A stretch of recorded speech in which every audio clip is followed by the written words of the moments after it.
உன் சூரியன் இனி அஸ்தமிப்பதும் இல்லை, உன் சந்திரன் மறைவதும் இல்லை. கர்த்தரே உனக்கு நித்திய வெளிச்சமாயிருப்பார். உன் தூக்க நாட்கள் முடிந்து போகும்.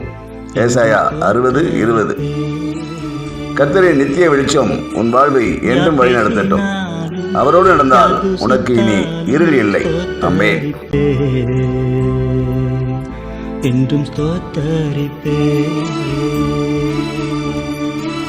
கர்த்தரில் மகிழ்ந்து நானும் பாடி ஸ்தோத்தரிப்பே.